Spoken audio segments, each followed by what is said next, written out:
Сайхан уу та нартай энэ өдрийн мэндийг хүргэе. Өнөөдөр би та нартай олон улсын эмэгтэйчүүдийн эрхийг хамгаалах баярын өдрийг тохиолдуулаад нэг бол охид бүсгүйчүүдийн сурах эрхтэй холбоотой ч юм уу охид бүсгүйчүүдтэй холбоотой сэдвийг хүндхийг зорьдог.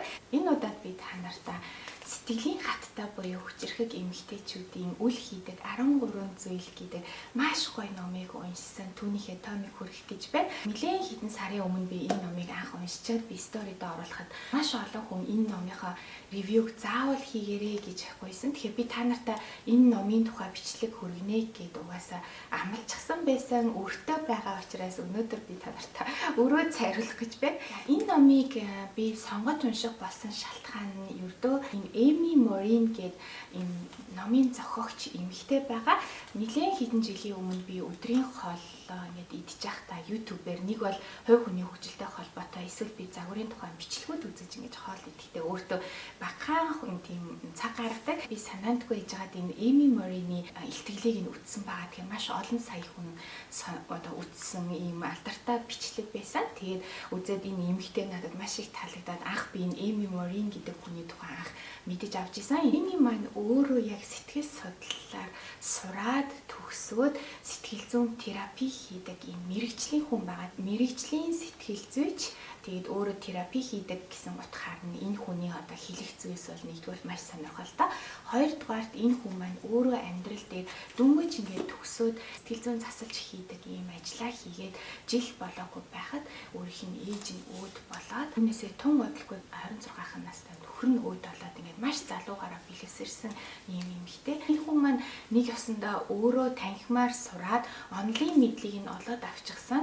Дээр нь яг өөрт нь маш хүн хэцүү юм тохиолдоод ингээд нэгсэндээ амьдрал дээр ямар байдгийг нь бас өөрийн биеэрээ мэдрээд маш их ингэж тэмцэж байж өөрийнхөө энэ сэтгэлийн хатыг эргүүлж олж авсан ийм бодит жишээ байсан. Тийм болохоор би энэ номыг үнэхээр одоо бүр уншмаар байж байгаа сонгож авч уншсан. Эми Мори маань өөрөө ажиллаа хийж байх явцдаа анзаарсан нэг зүйл нь болохоор ерөнхийдөө аливаа асуудлаас өөрийгөө татаж гаргаж чадсан, аливаа зүйлийг даван туулж чадсан хүмүүс ажиглагдсан нэг тийм нийтлэг зүйл байсан байна гэдгийг олж харсан байгаа.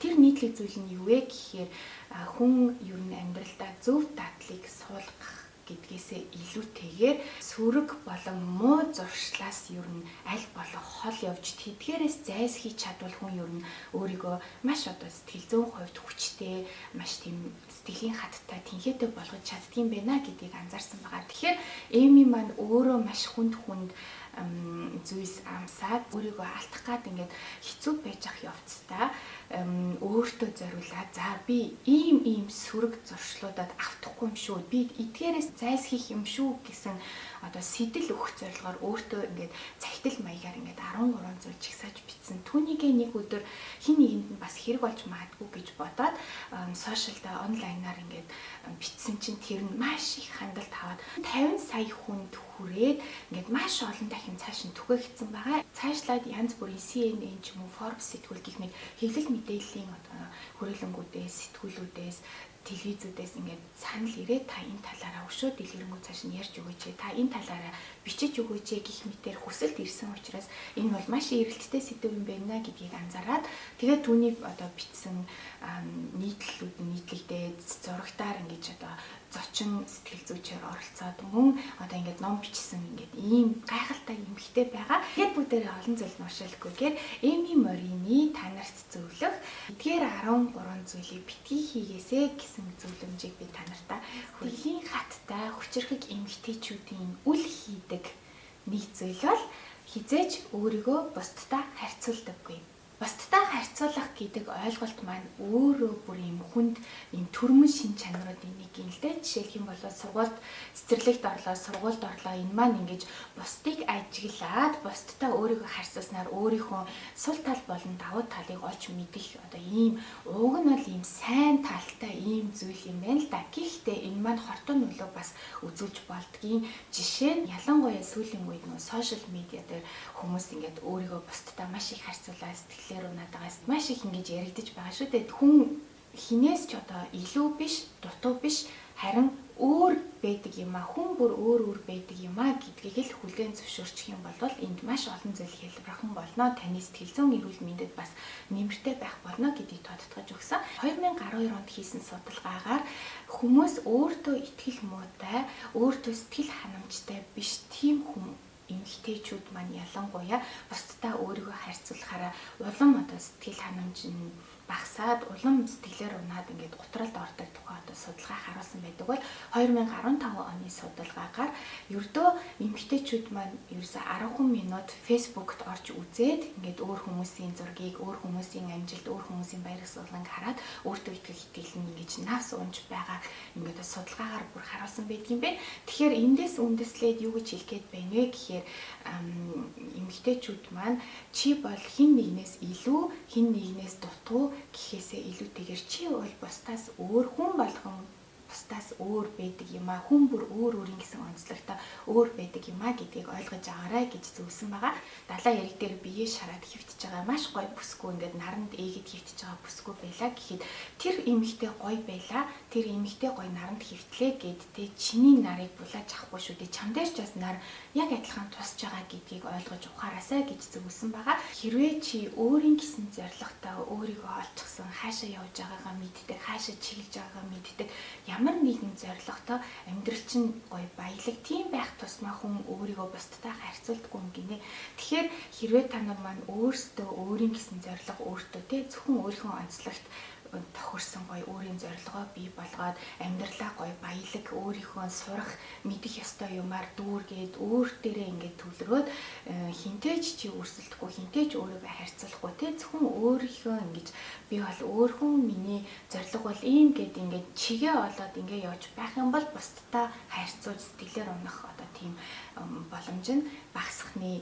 Ингээд эмэгтэйчүүдийн эрэгтэйчүүдийг бас ингээд харьцуулсан судалгаанд анзаарэгдсэн нэг зүйл болохоор эрэгтэй хүн өөрөөсөө дээр явж байгаа ч юм уу одоо өөрөөс нь илүү гоё байгаа тийм эрэгтэй хүнийг харахаараа түүнийг рол модель буюу үлгэр жишээ тий одоо ингэж түүнийг харж түүнээс суралцах ийм загвар болгодог бол эмэгтэй хүмүүс болохоор шууд өрсөлдөгч маягаар үзээд өөрийгөө нэг бол харьцуулаад би өстой их муухай би юу ч чаддаггүй хүн юм да гэх мэтлэн ингээд эсрэг одоо тийм сөрөг одоо харьцуулалт хийх нь айгүй илбэг байдаг юм байл та. Тэгэхээр ерөөсөө энэ дээр маш анхаарал өөрийгөө бусдтай харьцуулахдаа хэрвээ чиний хүсэж байгаа юмыг хэн нэгэнд хийж байгаа, чиний хүсэж байгаа юм хэн нэгэнд байгаа.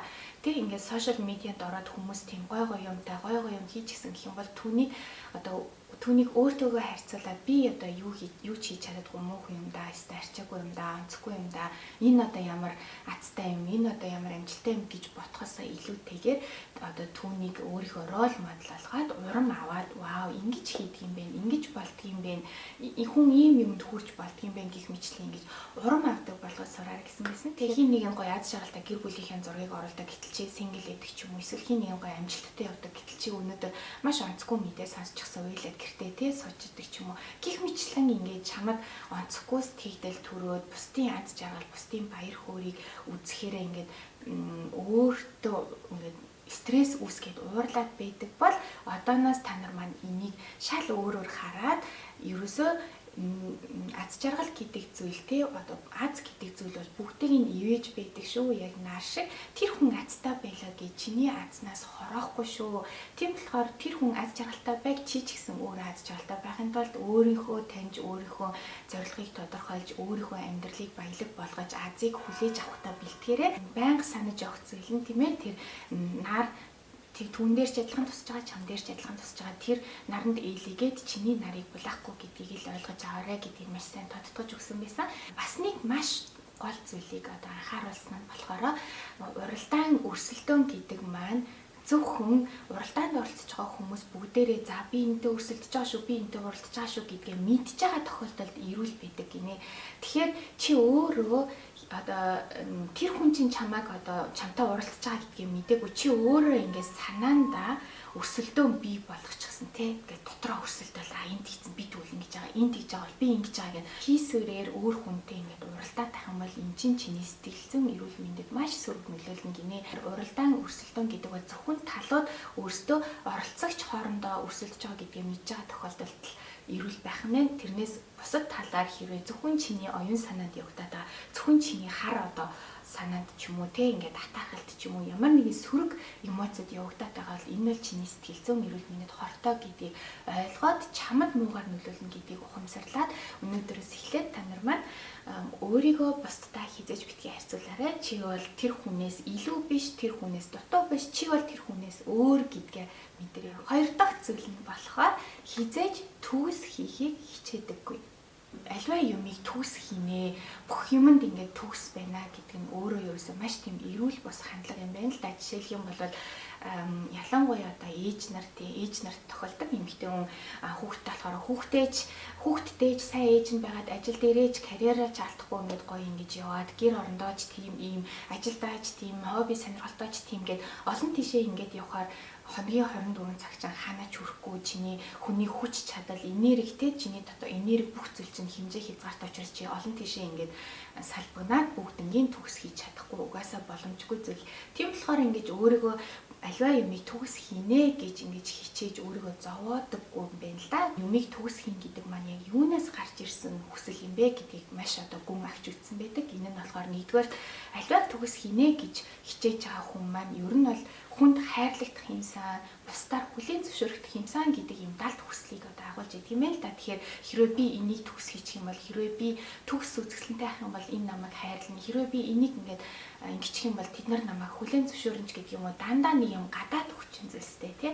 Би одоо хин нэгэнд таалагдахын тулд хин нэгээр хайрлуулахын тулд хин нэгээр хүлээн зөвшөөрөхийн тулд би ингээд юм төгс олох гээд тэгээд өөрийгөө зовоод идэг ийм одоо улбаатай. За дараагийнх нь болохоор бас гэр бүл удмаас гадна гэр бүлийн хүмүүжил бас их чухал. Жишээлх юм бол өнөөдөр хүүхэд чинь бүтэн 2 цаг суугаад нэг зураг зураад гэтэл тэрнийх нь үр дүн 2 зураас bijээ гэж бодъё тий. Тэгээ түүнийг хүүхэд нь чи одоо ээж нь ч юм уу аав нь ч юм уу энэ ч одоо юу юм тий. Чамд одоо ямар ч зураг авьяас алга гэх юм уу.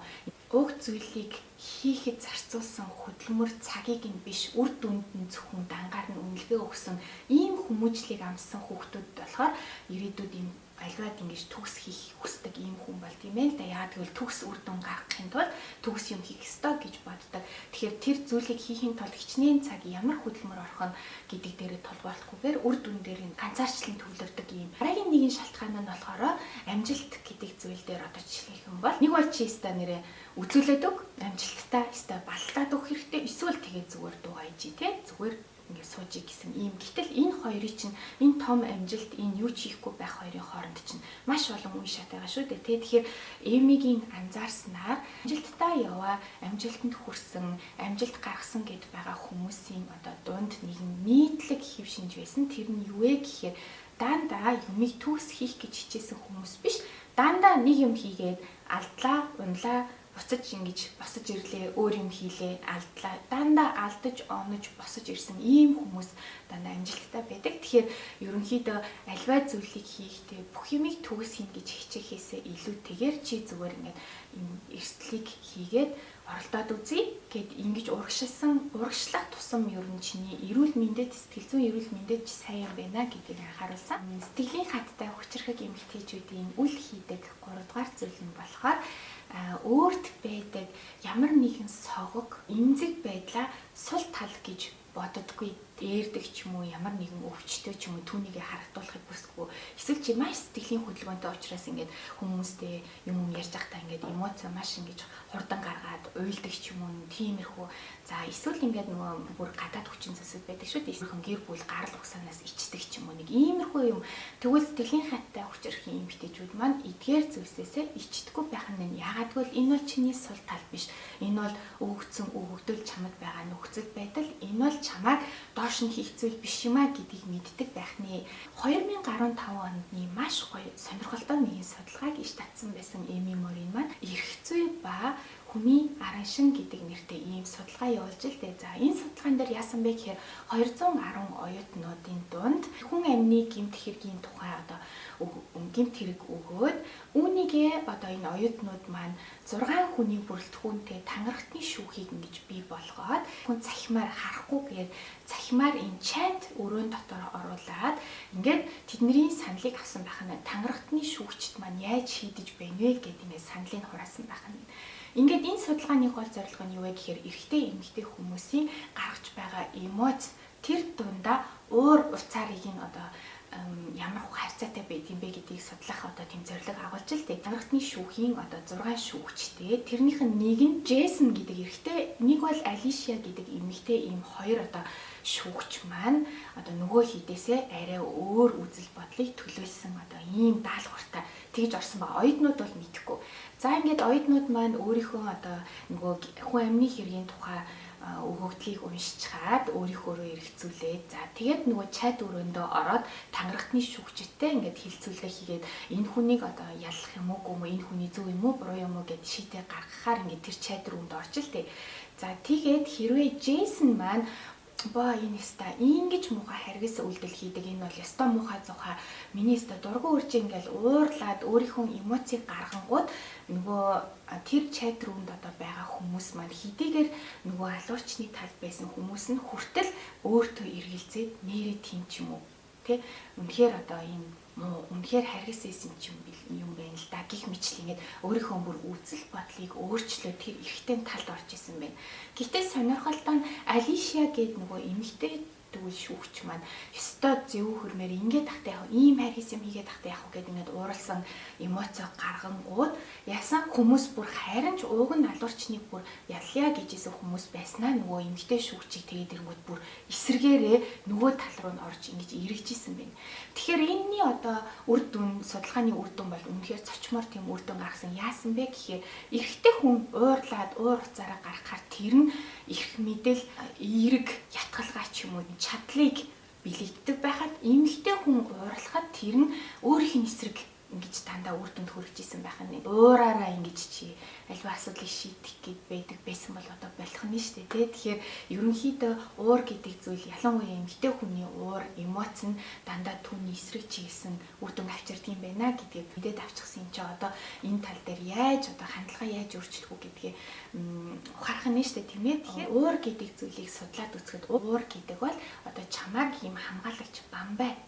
Тэгэхээр энэ бамбайн цаана чи юугаар нууж байгаа юм бэ гэхээр уурны цаана нэг бол айдас ээждэг гинэ. Зарим тохиолдолд хүмүүс өөрийнхөө айж байгааг илэрхийлэх нь чамд эвгүй учраас түүнийгээ одоо уурлаад ингээд уураар ингээд юу н аливаа зүйлийг шийдэхэр чамд илүү одоо амар санагддаг. Айж байгаа тий өөрийнхөө эмзэг байгаагаа өөрийнхөө одоо дутагдaltaй талаа ингэж харуулахаасаа илүүтэйгээр ингээ ууралчхаар ингээ чамд илүү амар байд юм байл да. Сэтгэл зүйн хувьд тэр уур гэдэг зүйлийг чинь доогуур ингээд юу байгаад байна, юу нуугтаад байна, уур гэдэг бамбааны ард юу нуугтаад байна гэдгээ маш сайн одоо өөртөө дүгнэлт хийгээд энэ айдас юм уу? Нөгөөдг нь болохоор одоо ичхүр тий одоо ичиж мичээд санаан зовоод түүнийг харагдуулахгүй болохоор бас ууралдаг тий одоо тий нөө эцэн өмхөн алдан гэж монголчууд хэлдэг штэ. Яг тийм баху тэгэхээр ичхүр нуудаж идэг. За айдас ичхүр тэгээд дараагийнх нь болохоор зовж шанаж байгаа хүн маань бас үүнийгээ нуугтаа уур хэлбэрээр гаргаж идэг байх нь. Тэгэхээр ууралж байгаа хүн болохоор цаана эдгээр гурван зүйлийн алийг нь одоо дарах гад байна вэ гэдгийг бас ингэж маш анзаарч тэгэхээр та нар маань ерөнхийдөө хэрвээ ажил төрөл дээр ч юм уу найз нөхдөдөө ч юм уу альва зүйл дээр ингэж амар уураар ингэж юмаа гаргадаг бол түүнийхээ доор нь юу нуугтаастай байна түүнтэйгээ тулж ажиллаад ингэж үнийгээ захиад сурчих юм бол илүү одоо чамд сэтгэл зүйн хувьд ч гэсэн маш их нэмэртэй байх нэ. Уур гэдэг бол чи ингээд яг ууралж байгаа тэр үедээ энерги өгөөд ирч хүчтэй юм шиг болж байгаа юм шиг боловч одоо энэ чинь цаагуур чамайг идэж байдаг юм шүү гэдгийг анхаарал. Сэтгэлийн хаттай хүчрэхэг эмэгтэйчүүдийн үл хийдэг дөрөв дахь зүйл болохоор хизээч өөртөө эргэлцсэн эргэлзээгээ үндсэн одоо гол зорилготой хүрэх саад болгодоггүй. Үргэлжийн өөртөө эргэлзээд тэр эргэлзээн дээрээ тулгуурлаад аль нэг зорилго руу одоо урагшлах тэр замаа өөрөө хаадаггүй гэж байгаа. Би ер нь энийг хийж чадахгүй ахтаа л гэж бодох юм бол чи тэр чинь үнэ. Чи чадахгүй. Яг л чи өөрөө тэгж бодож байгаа ч гэсэн энэ дээр анхаарах нэг зүйл нь болохоор хүний бодол гэдэг зүйл маань сэтгэл хөдлөлийг одоо захирчдаг ахны. Тэгэхээр хэрвээ чи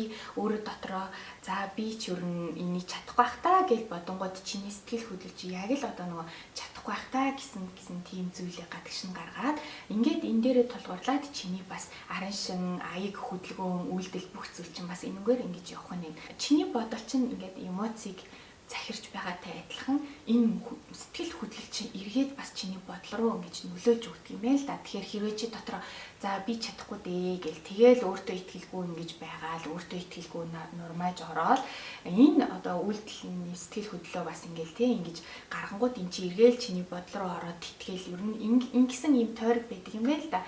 Тийм болохоор аль болох одоо өөртөө эргэлзэх зүйл гарангууд за хэрвээ болчвол яах юм бэ? Хэрвээ энэ маань одоо миний эргэлзэж байгаагаас өөр нөхцөл байдлаар болчвол яах юм, хэрвээ би чадчихвал яах юм гэж ингэж түүнийгээ гоё эрэг тийш нь чиглүүлж сурах юм бол чамд илүү одоо сэтгэл зүйн хувьд ч гэсэн маш их одоо нэмэртэй байд юм бэ. 2001 онд хийсэн судалгаагаар хэрвээ одоо чи аль нэг салбарт одоо ингээд айдастай өөртөө эргэлзээтэй байх юм бол энэ маань бусад салбаруудад бас ингээд халдварлаж идэг юм байна гэдгийг гаргаж ирсэн байх нь. Жишээлх юм бол хэрвээ одоо оюутан хүн шалгалтанд одоо айгаад за би энэ шалгалтыг давахгүй байх таа гэд ингээд айнгууд энд айдас маань зөвхөн тэр шалгалтын дээр төдийгөө өөр бусад бүх зүйлс дээр бүр уралдаан, тэмцээн, өдөр тутмын амьдрал, найзуудтайгаа уулзах, болцох тий ингээд бүх төрлийн одоо амьдралын салбаруудад нь яг тэр айдас нь бас ингэж сөргөөр нөлөөлж исэн байх нь. Хэрвээ чи ингээд өөртөө эргэлзээл дэмий айдсыг өөртөө ингэж тээх юм бол чиний болж бүтэж байгаа бусад зүйлийг бас нураах аюултай учраас үүнийг ингэж хязгаарлаад хэрвээ өөртөө эргэлзэж ингэж чадахгүй би чадахгүй байх та би одоо тийх байх та гэж яхахын оронд хэрвээ би чадчихвал яах вэ гэж ингэж нөгөө тал руу бодож бас тэнцвэлж ингэж бодож үзээрэй гэж зөвлөсөн байсан. Хүн өөртөө итгэхгүй байх, өөртөө эргэлзэх тохиолдол бол маш түгээмэл байдаг. Тэгээд энэ тохиолдолд чи юу гэж бодох ёстой вэ гэхээр хүн бол өөрчлөгдөж болдог гэдгийг байнга өөртөө хийж байгаарай гэж Эми Морин загсан байгаа. Энэ болохоор ability to change өөрчлөгдөх чадвар бол хүн бүрт байж идэг. Чи үнэхээр одоо чи юмыг чаддаггүй байж болно. Гэхдээ үүнийг өөрчлөх чадвар чамд байгаа гэдэгт итгэлтэй байгаарай. Тэгэхээр чи дараагийн удаа хэрэг та нар маань өөртөө эргэлзээд ямар нэгэн зүйлийг чадахгүй, би старчаагүй, би онцгүй, би чадахгүй тий бусд хүмүүс гэдэл юм гэж байгаа бол би энэ байдлаа өөрчлөх чадвар надад байгаа шүү гэдэгтээ бат итгээд ингээд алхам хийж эхлэх юм байна. Тэгэхээр энэ дээр нэг маш гоё жишээ хэлсэн. Тэр нь болохоор Annie Glenn гэдэг эмэгтэй тухай. Энэ маань төрөлхийн одоо 85% одоо eerдэг байдлаас нь болоод өдөр тутмын амьдрал нь маш хэцүү байсан.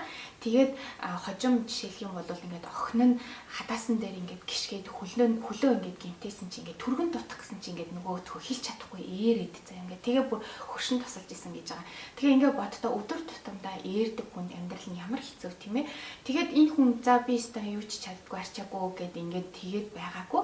Энэ хүн миний одоо энэ eerэх энэ маань өөрчлөгдөх байх би өөрчилж чаднах гэж маш их бүр хичээж бүр хизээж бууж өгөхгүй явж байгаа бүр 50 гарсан хойноо телевизээр нэгэн одоо хэл шинжлэлийн авиа зүүн хэл зүүн одоо ийм хүний би одоо ийм eerдэг хүнийг одоо дасгал хийгээд яриаг нь зөвшрүүлдэг болгож чаднаа гэсэн одоо ийм яриа сонсонгуудаа түүн дээр 3-7 хоногийн дасгал хийгээд ингээ ярьдаг болсон байна. Төрөлхийн 85% одоо eerдэг байсан Эни маань 56 наснда 3-7 хоног эрчимтэй хөтөлбөрт хамрагдаад ингээд ээх нь гайгүй болоод амнаас нь бүтэн өгүүлбэр гардаг болсон.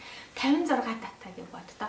Ингээд өөрөө тэр чиглэлээрээ бүр ингээд мэрэгшээ дараа нь профессор болж байгаа байхгүй. Тэгээд та нар боддоо түргэн тусламж дуудаж чаддаггүй хүнд ч ингээд айтайхан юм ярьж чаддаггүй байсан хүн маань өөрөө юм хэл зүүн, амиа зүүн хэлний одоо тийм шинжлэх ухааны профессор болтлоо явж ин 56 тадаа энэ цогог дутагдлаа өөрчилж ингээд бодохоор чи хизээч ороодохгүй ямар ч зүйлийг чи өнөөдөр чадахгүй байж болно, ямар ч зүйлд чи муу байж болно, юунд чи итгэлгүй байж болно. Гэхдээ чи энэ бүгдийг өөрчлөх чадвар чамд байгаа гэдгийг бат итгээд уран зоригтоор урагшлах хэрэгтэй ахна шүү. Энэ надад амар таалагдсан. Тэгэхээр хэрвээ та нар маань өөртөө маш их хэрэгэлцдэг, өөртөө итгэлгүй тийм байсан бол өнөөдөрс мэдэж авлаа шүү. Өөрчлөгдөх чадвар гэдэг бол байдгиймаа. Тэгэхээр энэ үнд бол үргэлж итгэх хэрэгтэй. Сэтгэлийн хаттай хүчирхэг эмэгтэйчүүдийн үл хийдэг 5 дахь зүйл нь болохоор альва зүйлийг хэтрүүлэн боддоггүй. Сөрөг зүйлийг ингээд дахин бодсноороо чи бүр ингээд стрессээ улам ингэж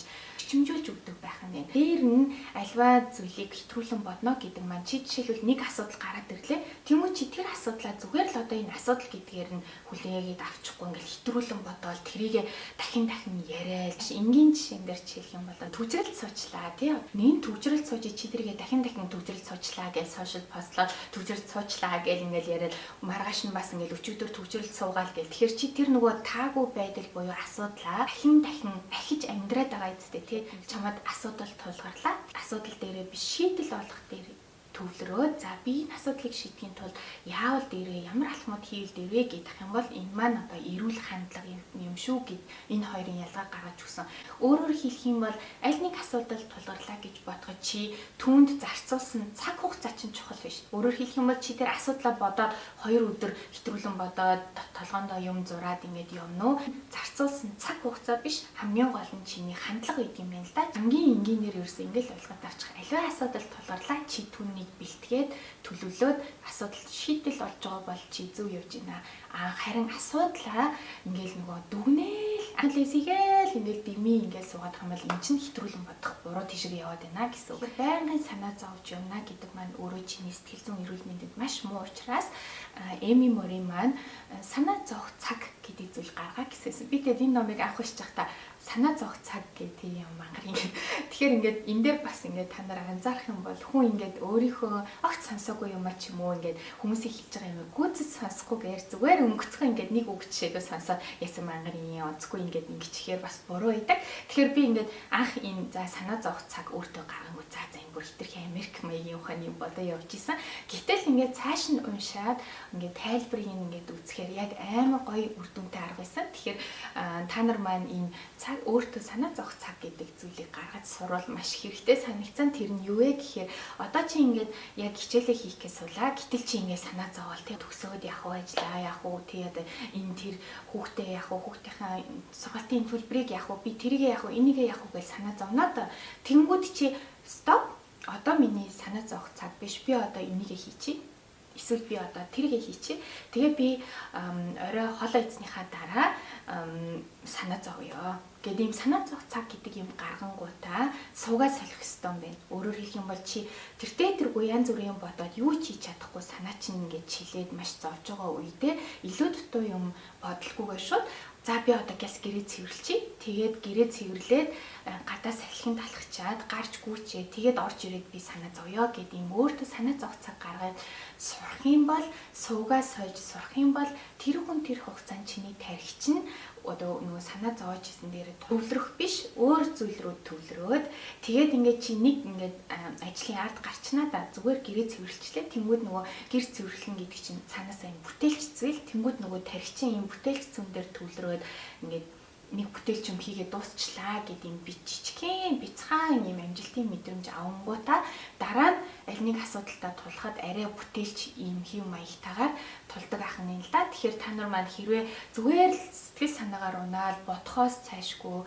санаа чилхээс цаашгүй ингээл зовоол ямар ч үр дүнгүй зовоол иж идэг бол стоп тэг одоо миний сэтгэл санаа зовох цаг биш. Одоо би хүүхдийнхээ хувцыг угаагаад эндүт чи одоо би гараад гүйчээд ирье. Эсвэл би газ хүнсэн анцлаах гэж юм уу те ямар нэгэн одоо өөр юм хийж өөрийнхөө одоо сэтгэл санааг өөр зүйл рүү хүчээр төвлөрүүлээ тэгээд түүн дээрээ гоё үр бүтээлтэй продуктив тийм бүтээлч нэг юм одоо үр дүнтэй юм хийчихэд дараа нь тэр асуудалтай хандгаар арай өөр байдаг юм байна. Энэ бол тархины онцлог гэдгийг Эми Мори маань тайлбарсан байсан. Сэтгэлийн хаттай хүчирхэг эмэгтэйчүүдийн үл хийдэг 6 дахь зүйл нь болохоор тэд хизээж томоохон сорилтоос зайлс хийдэггүй. Чам сорилт тулгарлаа.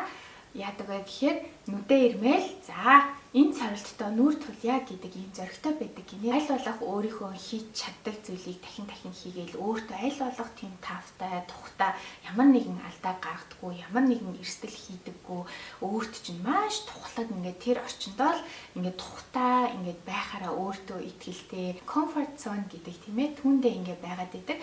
За тэгээд сорилт ирэнгүүд үгүй ээ. Тийм одоо миний нөгөө тухтай орчноос намайг гарах гэдэг учраас би алдаа хиймээргүй. Би өөртөө гоё итгэлтэй өөрийнхөө чаддаг юм аа л хийдэг гэдэг ингээд хань басгаад ингээд шинэ юм руу явдаггүй.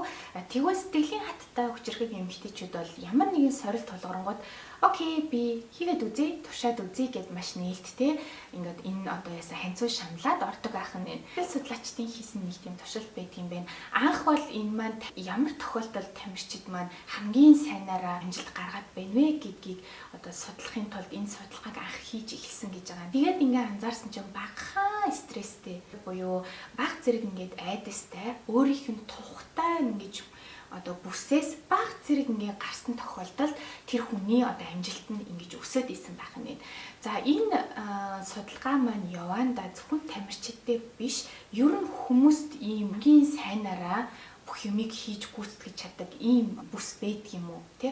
Одоо тав тухтай comfort zone гэдэг тэрнээс чинь арай өөр хамгийн сайнаараа одоо хүн юм хийдэг ийм тийм бүс байдаг юм уу гэдгийг одоо сэтгэл судлаачид энэ саяны тамирчид дээр хийсэн судлаачдаар үндэслээд ингээд цааш нь өргөтгчлээ дасцсан нөгөө тэр орчин нөхцөл энэ бүхнээсээ ингээд жоохон гараад ингээд өөрийгөө сориод ирэхээр улам ингэж нөгөө хүчтэй болдгийм байна гэдгийг мэдсэн. Өөрөөр хэлэх юм бол чи мэддэггүй, чаддаггүй, урд нь хийж байгаагүй зүйлдээ өөрийгөө сорих тусмаа хүчрэх болж идэг ах нь. Тэгээд Эми Морин энэ сэдвтэй холбоотойгоор маш гоё жишээ авсан байсан. Тэр нь болохоор Ана гэдэг нэг охины тухай ямар нэгэн байдлаар орон гэргүй болоод толгой хорогддог тийм асуумжийн, тийм ядуусын тийм газар одоо төсөл хийж яваад тусалж явж байгаа. Тэгээд Ана гэдэг охинтой танилцсан. Тэр охин маань болохоор өөрөө маш сэргэлэн чин тойрныхныхоо ингээд үсмсийг боож өгөөд үсийн янзлаад нүүр амыг бодоод өгчдөг ингээд ийм мейкап тал дээр авьяастай маягийн төслийн хүрээнд санхүүжүүлээд ингээд Ана косметик мейкапны одоо сургуульд сургасан байгаа.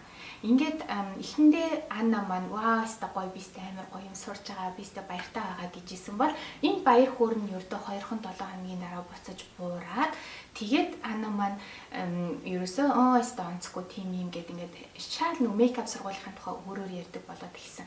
Ингээд энэний одоо яг цаад утга учирыг энэ сэтгэл зүйч маань ингээд яг судалсан байгаа. Яасан гэхээр Анна маань өдөр хичээлдээ явангууд өдөр нөгөө өөртөө шин чадвар суулгая гэсэн амьдралаа дэвшлүүлэх шин чадвар сурыг өөрийнхөө тухлаг бүсээс гарыг гэсэн ийм хүмүүс одоо өдөр сургууль дээр нь байгаад хичээлээ хийгээ хамтдаа юм сураад гоё байсан байна.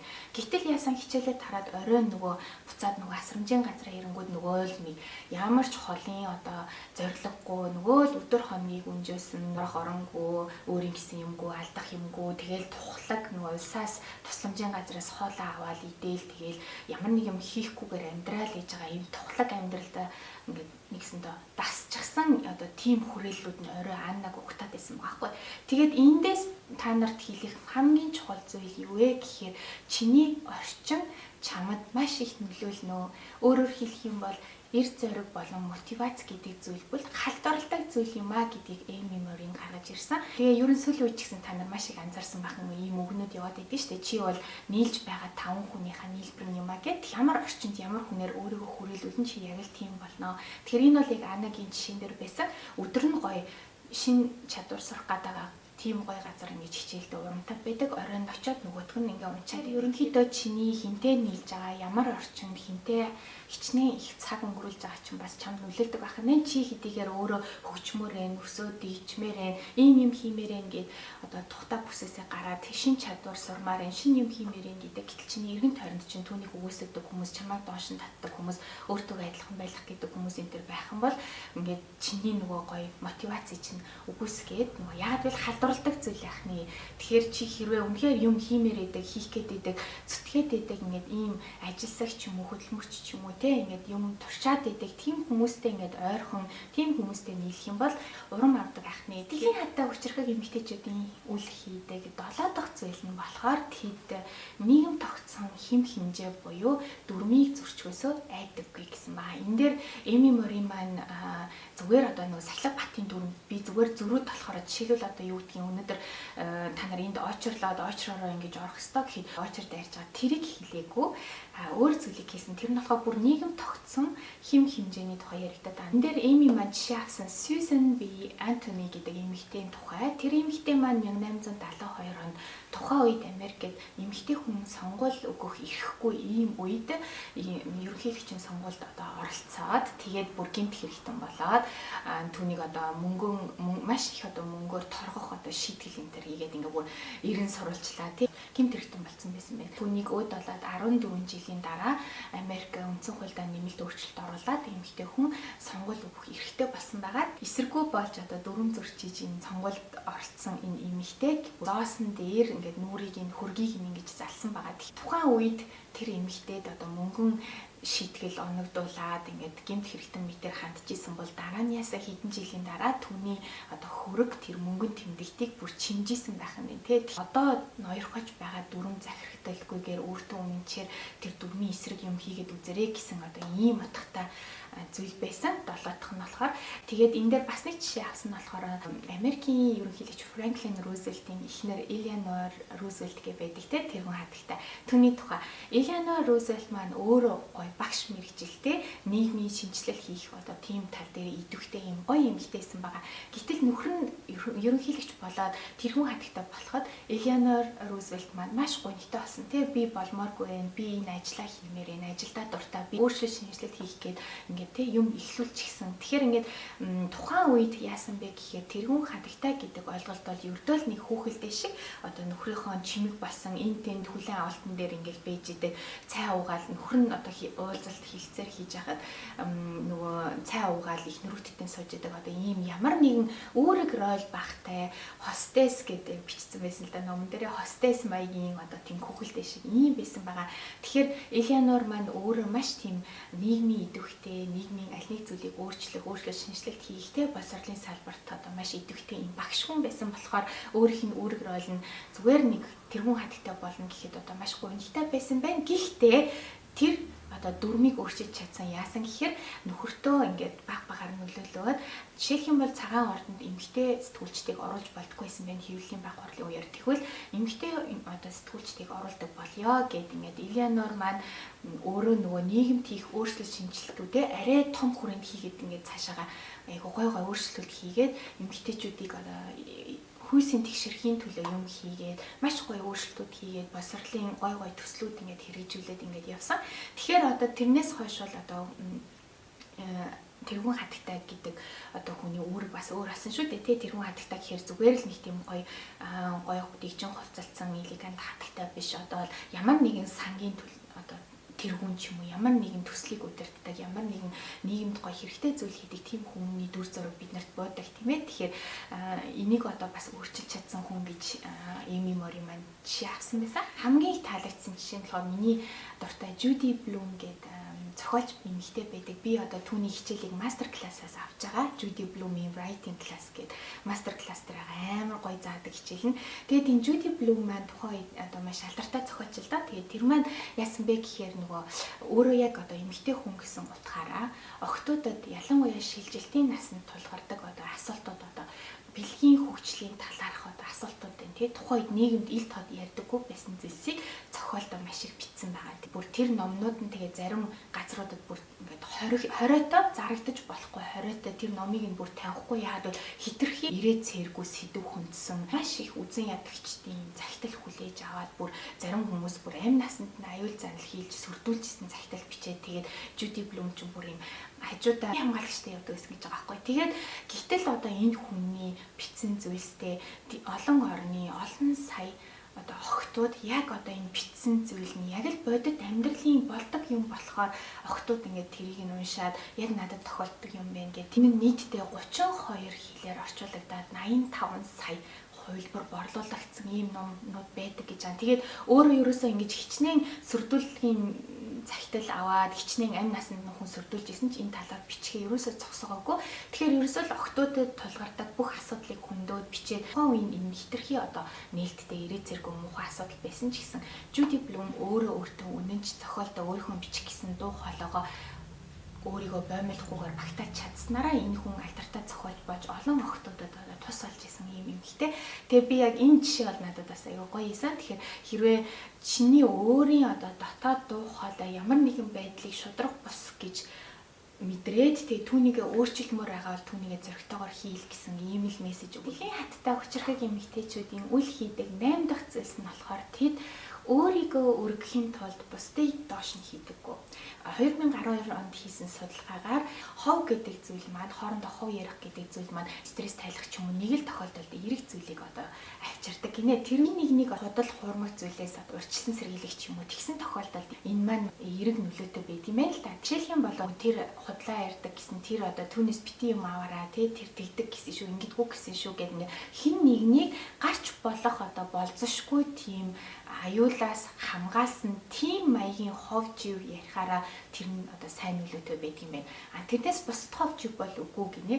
Монголчууд маань нөгөө тамийн тогооны үлгэр гэдэг тэгвэл энэ Эми Морины ном дээр авсан жишээ нь болохоор хавчны сэтгэлгээ гэсэн. Би бол энийг анх удаага сонссон. Crab mentality буюу хавчны сэтгэлгээ гэсэн. Тэр нь яасан бэ гэхээр чи хувийн дотор хавчнууд хийцэн бол таглах ямар ч хэрэггүй байдаг. Яагаад гэвэл нэг нь дээшээ гарах гингүүд нөгөөх нь ингээд татаад доош нь оруулцдаг. Тэгэхээр чам таг хэрэггүй байдаг. Тэгээд энэ бол яг нөгөө монголчуудын тамийн тогооны үлгэр гэдэгтээ дүүж байгаа байхгүй. Тэгэхээр тамийн тогооны үлгэрийг англиар crab mentality гэдэг ахын би шинэ юм сарсан. Тэгээд иймэрхүү одоо зүйл бол одоо чамд өөрт чинь маш хортой байдаг юмас тэлзэн хувьд өөрөөр хэлэх юм бол хүнийг доош хийх тусам чи өөрийгөө хордуулж байдаг одоо ийм шууд нөлөөтэй байдгийм байна гэдгийг ойлгороо цууг тараагаар нэр төвд хатсан одоо халтсан хүнийг ингээд илрүүлээд олоход тэр маань одоо амар тийм муухай тийм хүн биш те догшин могшин муухай тийм хүн биш зүгээр л одоо эмэгтэй хүн зүгээр л ээж хүн ихнэр хүн байсан гэж байгаа байхгүй.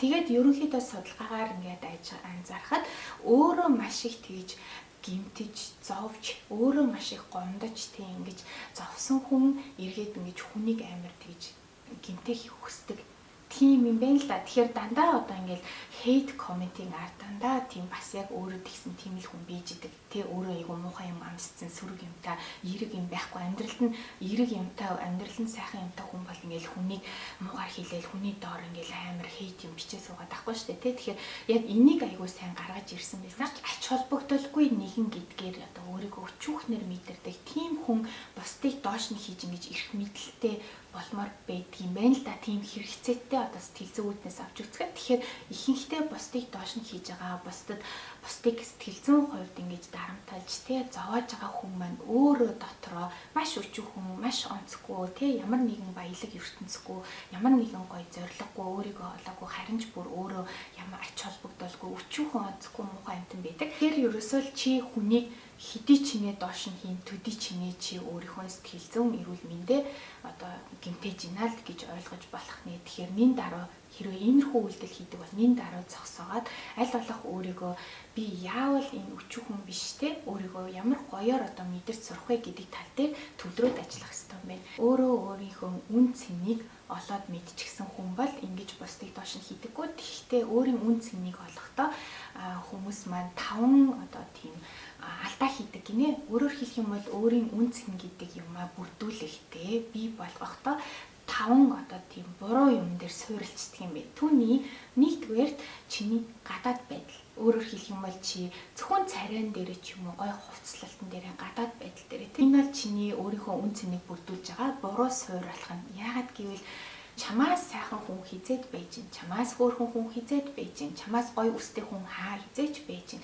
Тэгэхээр чи ингээд ийм одоо тогтворгүй ийм хийсвэр зүйл дээр өөрийнхөө үн цэнийг бүрдүүлчихээр буруу болоод явчих нэ. Ягийнхан чиний одоо эзэмшил хөрөнгө одоо үн цэнийг яг үнээр өөрөөр хэлэх юм бол би маш гоё хаустай, маш гоё машинтай, би гоё машин ундаг, би гоё одоо нөгөө манайхаар бол нөгөө монголчуудад бол нөгөө 99.1-тэй илүү нөгөө дугаар утасны ямар дугаар байдаг, ямар унаа ундаг гэх мэтлэн ингээд хэрглэж идэлж байгаа зүйлсээрээ тий эд зүйлсээр тулгуурлаад өөрийнхөө үн цэнийг тодорхойлохоор яах нь хизээч чамаас баян хүн байж ин чамаас гоё мундаг машин ундаг хүн байж ин чамаас гоё одоо юм идэлж хэрэлдэг хүн байж ин. Тэгэхээр энэ бол бас ингээд чиний өөрийнхөө үн цэнийг бий болгох одоо суурал зөв суурал биш байх нэ. За 3 дахь нь чи хэнийг мэддгээрээ өөрийнхөө үн цэнийг тодорхойлдог. Хэнийг мэддгээрээ гэдэг хэрэг та нар анзаарах юм бол тийм хүмүүс байдаг те. Би тэр үгүй тэр чинь манай найз, би тэрийг чинь эхлээд таньдаг. Тэр чинь тийм үгүй би тэрнтэй чинь найз гэх. Тэр хин нэгэнтэй найз байх нь чиний одоо үн цэнийг тодорхойлох ёсгүй. Яаггүй л эн чинь тэр өөр хүний тухай яригдчихэж ш. Тэр жишээлбэл бас ингээд амар нөгөө мундаг хүмүүсийн хажууд очиж зураг авахулаад одоо юу гэдгийг өөрийнхөө үн цэнийг би одоо тэрийг таньдгаараа өнгөрөх, тэрнтэй зураг авахснараа өнгөрөх. Тэгэхээр маш энгийн жишээ гэх юм бол чи өнөөдөр нэг мундаг хүний хажууд зогсоод зураг авахулахаараа чи мундаг болохгүй л байхгүй. Тэгэхээр чи түүний хажууд зогсож зураг авахулснараа чамд юм наалдахгүй. Тэгэхээр ерөнхийдөө өөрийнхөө үн цэнийг тодорхойлохдоо ийм зүйл дээр хин нэгнийг таньдгаараа, хин нэгнийг мэддгээрээ тэг энэ суурь дээр тулгуурсан бол эн чинь бас буруу байхan. За дөрөвдүгээр чи юу хийдэг вэ? Ямар ажил хийдэг вэ гэдгээрээ өөрийнхөө үн цэнийг тодорхойлвол бас буруу гинэ. За яагаад гэвэл ямар нэгэн зүйл боллоо чи өнөөдөр ажилласаа халагдлаа, ажил чинь байхаа болчлоо гэж бодъё. Тэгвэл чи хинч биш байхаа болох уу? Тэ? Эсвэл чи ингээд нэг юм хийдэг байж байгаа тэр чинь болчлоо, өөр зүйл хийдэг боллоо, солилоо, чи биш болцсон уу? Чи өөр хүн болцсон уу? Тэгэхээр энэ бол бас тогтворгүй зүйл. Тавдугаар чи ямар амжилтанд хүрсэн бэ гэдгээр. Тэгэхээр зарим хүмүүс зөвхөн гаргасан амжилтаараа өөрийгөө тодорхойлж өөрийнхөө үн цэнийг бий болгохыг хүсдэг байх нь. Байнгын нэг амжилт гаргах юм дарамтанд амьдарч идэг те. Ерөөс юм амар амгалан байхгүй. Байнгын л амжилттай нэг л их амжилт гаргасан хүн шиг. Тэгвэл тэр амжилтыг ингээд чамаас ингээд хасчингууд чи биш болчихгүй гэсэн утгаараа эдгээр одоо энэ дээрх дурдсан 5 зүйл бол өөрийн үн цэн, өөрийн утга учирыг одоо бий болгох одоо хамгийн эрүүл бус одоо буруу тийм суурь юм гэж одоо нэг гаргаж ирсэн. Яагаад гэвэл эдгээр дээр аль нэгэн одоо зүйлээрээ чамаас давуу хүн гараад ирэх болгонд яах нь чи сэтгэлээр унах нь. Аль нэг давуу хүн чамаас илүү амжилттай хүн, чамаас илүү гоё хүн, чамаас илүү мэдлэгтэй боловсралтай хүн, чамаас илүү ажил мэргэжилтэй эрхэлдэг хүн гэд гараад ирэнгүүт чи яах нь? Чиний нөгөө сэтгэл зүйн эрүүл мэнд чинь доошо унах нь шүү дээ. Тэгэхээр эдгээрээс хамаарч одоо өөрийгөө тодорхойлж болохгүй гэдгийг эми анхааруулсан. Чиний амьдралын зорилго, утга учир юу вэ? Чиний үн цэн юу вэ гэд өөрийгөө таних мэдэхэд илүү цаг гаргаж, илүү төвлөрч ингэх юм бол чиний сэтгэл зүйн эрүүл мэнд чинь бас сэтгэл зүй чинь бас эрүүл байхаас гадна чи ингээд доктортой байх нэ тэ тэрнээс чи эдгээр 5 дээр тулгуурлаад байх юм бол чи дараа нь энэ 5 салбарт чамаас дээр хүн гарч ирэх болгонд чи сэтгэл санаа докторгүйжээд ингээд маш докторгүй өөрөө чинь үн цэн хэлбэлзээд ганхаад байх нь наад нэг доош нь хийснээрээ чи өөрөө том болдоггүй юм шүү гэдгийг маш сайн ойлгороо аливаа нэг хүний гомдоосноороо чиний гомдол тайлагдахгүй чи харин улам өөртөө гомдол хурааж улам өөртөө нүгэл хурааж байгаа гэдгийг одоо ойлгох. Сэтгэлийн хаттай хүчирхэг эмэгтэйчүүдийн үл хийдэг 9 дахь зүйл болохоор хизээч бусад чиний чадлыг хязгаарлахыг зөвшөөрдөггүй. Бусдаас хамаарч өөрийнхөө потенциал нэгсэндээ эргэлзэх боломж өөртөө гаргадаггүй байх нь. Энэ дээр маш гоё жишээ авсан юу вэ гэхээр Эми сургуулаа төгсчөөд их сургуулиудад ингээд орох өргөдлөө явуулахдаа өөрийнх нь хамгийн нэгдүгээр сонголт буюу өөрийнх нь Орё гэсэн коллежийн түүнд татгалцсан хариу илгээсэн байгаа. Ингээд одоо ингээд Эми маань ажиллаа өөр сургуульд сураад төгсөөд тэгээд мэргэжлээ маш сайн эзэмшээд маш гоё ажиллаа хийгээд тэгээд одоо номоороо ингээд алдартай болоод ингээд ихтгэл тавиад явж исэн чинь нэг удаа ихтгэлийнхэн дараа нэг охин босож ирээд би ингээд тантай уулзсандаа маш баяртай. Танай их сургууль таны номыг заавал унших ёстой номын жагсаалтанд оруулсан байдаг а гэсэн. Тэгээд нөгөөх нь сонирхоод та ямар сургууль сурдیں۔ Гэсэн чинь нөгөө Эмиг сургуульд аваагүй татгалцсан хариу илгээсэн сургууль байсан байгаа байхгүй. Тэгэхээр энэ юу гэх гээд эмээ гэхээр тухайн үед Эмиг их сургуульдаа та манай сургуульд тэнцэхэр хэмжээний сайн оюутан болох биш байх нэ гэж татгалзан хариу өгсөн байгаа шүү дээ. Гэтэл дараа нь яасан тэр их сургууль маань заавал унших зохиолын жагсаалтанда Эмигийн одоо бүтээлийг оруулчихсан байна. Тэгэхээр энэ юу гэхэд эмээ хэр чамд өнөөдөр хинч юу ч татгалзан хариу өгч чамд үгүй гэж хийж болно. Үүнийг чи хизээч өөр дээрээ одоо тий өөртөө эргэлзэх тийм одоо шалтгаан битий болгоороо тий тухайн үед хүн болгоны бас нөгөө фокус мэдрэмж өөр байдаг учраас чамд үгүй гэж болно. Нөхцөл байдал ямар байсан чамд үгүй гэж хэлж болно. Тэгэхээр чи альва зүйлээс татгалзан хариу авах болгондоо битгий өөр дээрээ ингэж тусгаж авч өөрийнхөө потенциалд эргэлзэж бусдын үгээр ингэж өөрийгөө боомлж аваарэ гэсэн ийм зүйлийг хийсэн. Чиний хувьд чи одоо өнөөдөр гоё юм хийж байгаа. Гэтэл хэн нэгэн тэр чинь таалагдахгүй байж болно.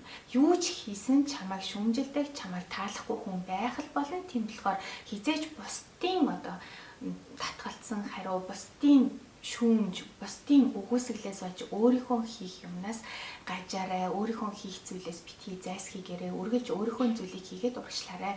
Тэгэх юм бол энэ бол одоо чиний сэтгэл зүйд эерэг нөлөөтэй гэдгийг хэлсэн. Сэтгэлийн хаттай хүчрэхэг эмэгтэйчүүдийн үл хийдэг 10 дахь зүйлс нь болохоор тэд хизээж ямар нэгэн зүйл болоход өөрийгөө зэмлээд байнга зэмлэл донд амьдардаггүй. Жохон хүнд сэдвээр жишээ авсан байсан. Desperate Housewives гэдэг миний үзэх дуртай сериал дээр тоглодог Сьюзаны дүр тоглодог Terry Hatcher энэ маань багада өөрийнх нь одоо хамаатан ах нь түүнийг багт нь ингээд зөрхийлчихсэн. Тэрнийгээ таг нуугаад ерөөсөө хүн амьтанд хилээгүй энэ талаараа ерөөсөө одоо гаргаж хийлж тэ одоо энийгээ ингэж одоо имчлээгүй. Тэгээд ерөөсөө л тас нуугаад тэгээд өөрийгөө л одоо зэмлээд одоо ингээд тэг насан турш өөрийгөө зэмлээд миний л буруу те хэрвээ би одоо алгатайхан байсан бол намайг тэр хүн ингэхгүй байх байсан гэд өөртөө буруу өгöd өөрийгөө зэмлээд ингээд нуугаад явсан бүтэн 30 жил тэгж явсан байгаа хгүй. Жилийн дараа 14 настай охин яг тэр нөгөө хүн дахиад 14 настай охиныг хүчнээд тэгээд нөгөөх нь амиа оролцсон. Тэгээд ингээд тэр үед тэр жүжигчин Terry Hatcher нөгөө олон жил дуугаа явсан түүнийг ингээд болоод яриад ингээд тэр хүнийг одоо шоронд орох тий одоо шидэлийн хүлээх юм арга хэмжээ авч эхэлсэн байгаа. Тэгээд өөрөө хэрвээ би жоохон эртхэн энэ талаар яриад эртхэн би ингээд арга хэмжээ авсан бол энд дахиж ингэж ийм хохирч гарахгүй байх байсан гэж байгаа байхгүй. Тэгээд энэ Эмигийн авсан жишээнүүд нь ерөнхийдөө энэ сэдвийн жишээнүүд маш хүнд жишээнүүд байсан. Дандаа өөрийгөө ингээд зэмлээд өстө би л тэгсэн болохоор тэгчлээ. Хэрвээ би айтайхан байсан бол намайг тэгхгүйсэн гэдэг үгүй. Ямар нэгэн муу юм тохиолдоо муу хүн чамд ингээд ямар нэг юм хийлээ чинь чамтай ерөөсөө хамаагүй тэр хүн муухайлаад тэгж байгаа.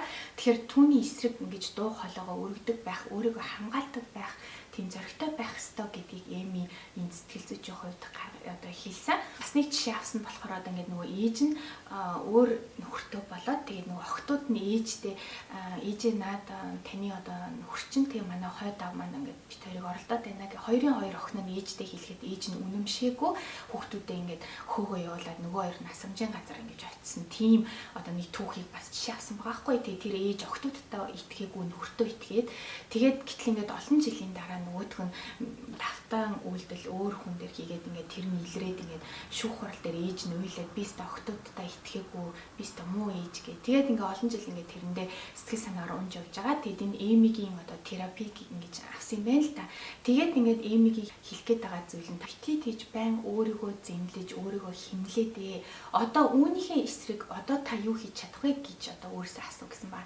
Өөрөөр хэлэх юм бол энэ ээж бол энэ алдаагаа яаж засах юм бэ те өнгөрчихсөн охтуудынх нь нас нь өнгөрчихсөн, итгэл нь өнгөрчихсөн тий ингээд одоо ингээд охтуудаа буцаагаад ингээд өөртөө ойлголоо гэд инглээ тэр хоёр нь уучлахгүй юу энэ бол ингээд тодорхойгүй асуудал шүү дээ. Тэгэхээр энэ эмэгтэй бол энэ тал дээр юу ч хийж чадахгүй. Гэхдээ өөрийгөө зэмлээл би өстө мангар би өстө охтуудаа итгээгүй би иймгээл өөрийгөө зэмлээл үлдсэн амьдралаа ингээд дандаа зэмлээл ингээд өөрийгөө химлээд явахын оронд одоо эсрэг түүнийгээ засах юм хийж явах хэрэгтэй. Энэ ээж маань бусад одоо ийм асуудалтай ээж нарт те за та нар хэрвээ та одоо охтууд чинь ийм бол хойд даун тэгдэг бол ийм шинж тэмдэг илэрдэг ингэдэг шүү гэдэг ингээд бусад ээж нарт зөвлөгөө өгдөг бусад ийм тохиолдолд дахиж гарахаас урьдчилан сэргийлсэн ийм юм хийдэг ийм төслүүдэд оролцдог болоод ингээд энэ тал дээр хувь нэмрээ оруулаад эхэлсэн байх нь.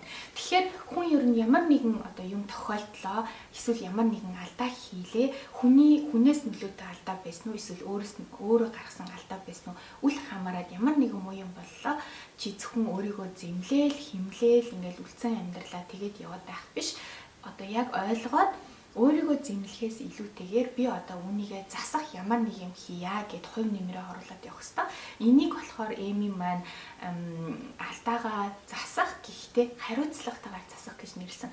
Тэрнээс зүгээр л би ста нэрээ өдгөө амтан тий одоо нөгөө хөл тарна гэл ингээл өөрийгөө шийдгээл юу гэдгийг хоолунд идэхгүй ч юм уу ингээл ямар нэгэн одоо хортой зүйлд өөрийгөө шийдгэх биш нийгэмд гоё эерэг юм авчрах нэг тийм зүйлд хариуцлагатайгаар одоо тийм засаж заалах тийм юм хийх ёстой гэдгийг тодорхойлж гисэн. Тэгээд ер нь чи хин нэгний гомдоочихсан, хин нэгний муу юм хийжсэн ч юм уу чи хин нэгний гомдоосон бол хэрвээ тэр чи оройтчихсан гэж бодоод өөртөө ингээд зэмлэлтэй дотроо гимшилтэй явдаг бол үүнийгээ хадгалж явснасаа илүүтэйгээр даруй одоо үүнийгээ засах арга хэмжээ авах юм бол чиний сэтгэл зүйн эрүүл мэндэд маш сайн. 11 дахь зүйл бол тэд хизээж дуугай байдаггүй.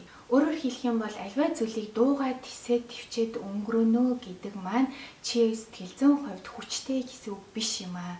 Харин ч эсэргээрээ чи ингээд аль нэг нууцыг дотроо хадгалаад ямар нэг зүйлийг дуугай төвчээд ингээд зовоод дотроо ингээх тусам чиний сэтгэл зүйн эрүүл мэнд чинь хортой болоод чи энэ тал дээр маш их одоо сөрөг олон зүйлийг ингэж үүрж байдаг юм аа гэдгийг сануулсан.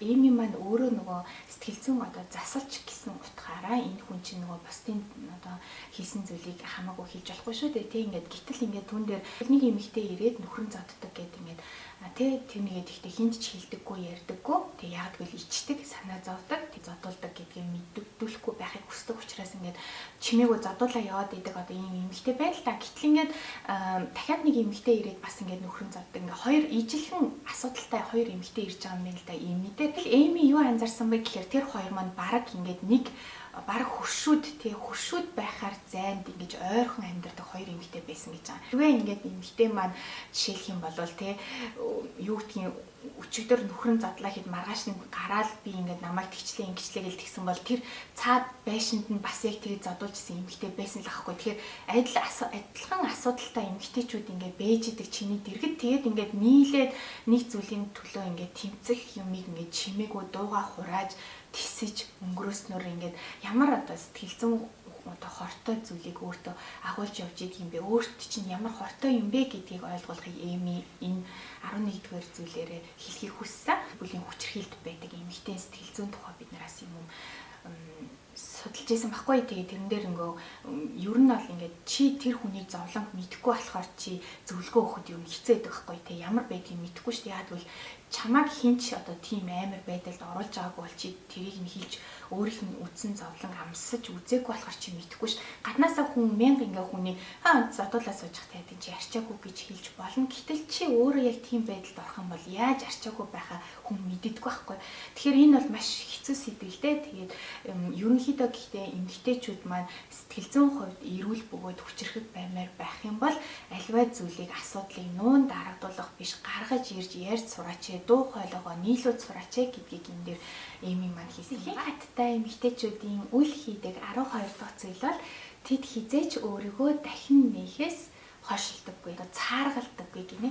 Өөрийгөө дахиж нээнэ гэдэг маань өөрөөр хэлэх юм бол чиний сонгосон зам чамд таалагдахгүй болоод ирмүү чи өөр замаар явахыг өөрийгөө дахин нээх гэдэг байгаа. Яагаад гэвэл өөрийгөө дахин нээнэ гэдэг маань чи өөр шин зүйл сурах ч юм уу, өөр шин салбар руу шал өөр зүйлд хүл тавих, өөрийгөө сорих, амьдралын шин нөхцлүүдэд дасан зохицоод шинээр ингэж өөрийгөө нэгсэндээ ургуулж өсгөж байдаг ийм сайн талтай байд юм байна. 2008 онд хийсэн судалгаагаар эрэгтэй эмэгтэй хүмүүсийн нэгэн ялгаатай ханддаг нэг зүйлийг гаргаж ирсэн байна. Тэр нь юу вэ гэхээр ямар нэгэн зүйл чамд таалагдахгүй болоод ирэнгүүт эмэгтэй хүн яадаг вэ гэхээр эмэгтэй хүн би яг одоо ямар мэдрэмж надад төрж байна түүнийгээ өөрчлөхийг хүсдэг гинэ. Тийм болохоор ингээд аль болох сэтгэл хөдлөл дээрээ мэдрэмжэн дээрээ ажиллаж одоо би яавал ийм мэдрэмж мэдрэхгүй байх вэ гэж ингэж ханддаг бол эрэгтэй хүмүүс болохоор альва асуудлын үүдгэлийг нь устгахын төлөө сэтгэл хөдлөл гэхээсээ илүүтэйгээр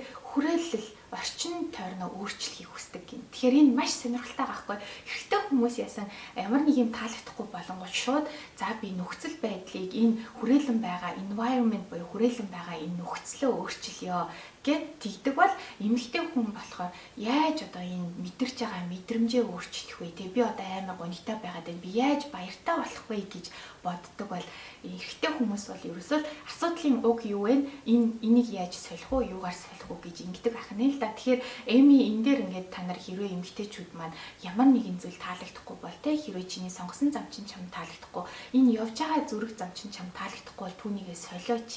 Яагаад одоо ингээд те заавал нэг замаараа махран зүтгэх ёстой гэж таалагдахгүй бол өөр замаар явж болно. Өөрийгөө дахин нээж болно, дахин шинээр өөрийгөө зориулж болно гэдгийг санаасаа спиричуал хэмжээнд сэрээл тэгэл нөгөө дотоод хүүхэд мөхөд гэл ингээл те нэг юм сэтгэл зүйн ингээл амар сүртэй ийм юмыг бол хилээд байгаа юм биш. Эми одоо яг энэ сэтгэл зүйчин хийснээр эмэгтэйчүүд түүхэндээ олон мянган жилийн турш түүхэндээ өөрсдийгөө одоо дахин нээгээл яваал ирсэн. Энэ бол жирийн үзэгдэл. Зүгээр энийгээ дахин нээх мэх гэж сүртэй нэрлээгүй. Тэрнээс одоо жишээлх юм бол дайн гарлаа, ирчүүд нь дайнд явлаа гингүүд л эмэгтэйчүүд маань нөгөө хүүхдээ хараад гэртээ хол ундаа хийгээд байдаг гэсэн бол үйлдвэрт ажиллаад эхэлсэн шүү дээ. Тэг хүн бол ингэж өөрөө хувьсаж байдаг. Тэгээд ингээд дасан зогцож юмыг шинээр сурч ингэж байдаг. Гэхдээ хит хитэн арга замыг зааж өгсөн болохоор шинэ хоббитой болох, шинэ зүйл хийж сурах, шинэ хүмүүстэй танилцах, шинэ ажил хийж үзэх, шинэ зүйл ер нь шинэ салбарт хөл тавьж үзэх, тэ шинэ зүйлээр суралцах гэх мэт эдгээр одоо арга замуудыг санал болгосон. Судалгаагаар тогтоогдсон бас нэг чухал зүйл энэ бол надад үнэхээр сонирхолтой байсан. Тэр зүйл нь болохоор хүний туршлага гэдэг эксперимент бай туршлага гэдэг зүйл маань хүний хувь шинжийг хэлбэржүүлж байдаг юм байна.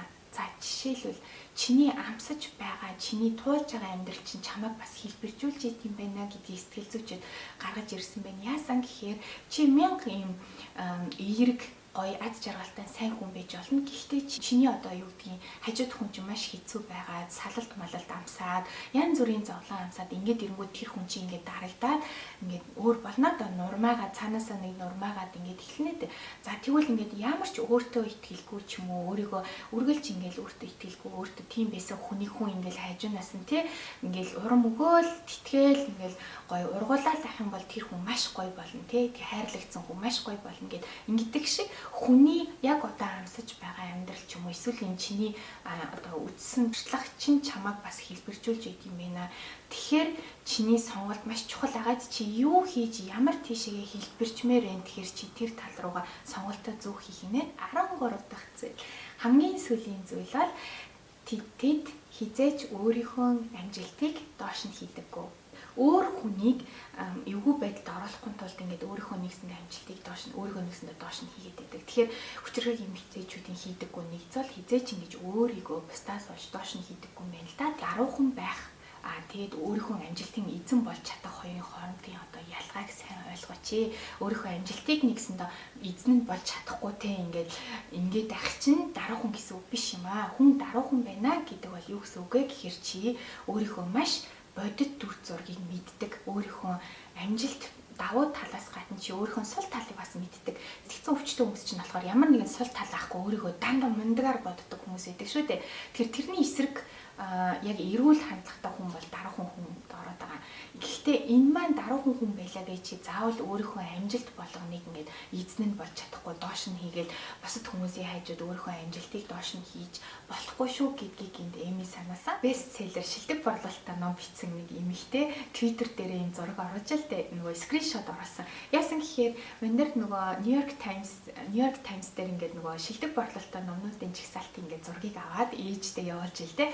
Охины чинь ном өнөөдөр шилдэг борлуулалтаа номны жигсаалтанд багтжээ гэх. Тэгсэн чинь ээж нь тийм үү би тэд одоо доошоо өглөөний цагаа уухаар явж гин. Тэгээд сайн бодороо гэд ээж нь тэгж бичсэн. Ямар ч одоо баяр хүргийн мөргийн инээ тэрэг байхгүй. Тэгээд тэр нөгөө бичсэн мессежийг энэ зохиолч эмэгтэй маань скриншот хийгээд Twitter дээр оруулаад ээжээс чинь өөр одоо чиний эгог дарддаг те ийм хүн энэ харвал байхгүй гэсэн ба. Тэгэхээр юу гэх гээд нэ гэхээр өнөөдөр ном бичээд тэр чинь шилдэг борлуулалтаа босон чинь чиний хувьд амжилт байж болно. Гэтэл өөр хүний хувьд тэр чинь амжилт биш ээж болох байхгүй тий. Жишээлх юм бол ээжийн хувьд чи ном бичнэ үү байна уу хамаагүй чи эрүүл байж ивэл ээж чинь жаргалтай. Тэгэхээр чамайг ном бичлээгээ чи мундаг хүн болохгүй, ном бичихгүй илээгээ чи муу хүн болохгүй гэдгийг л ойлгооч тий.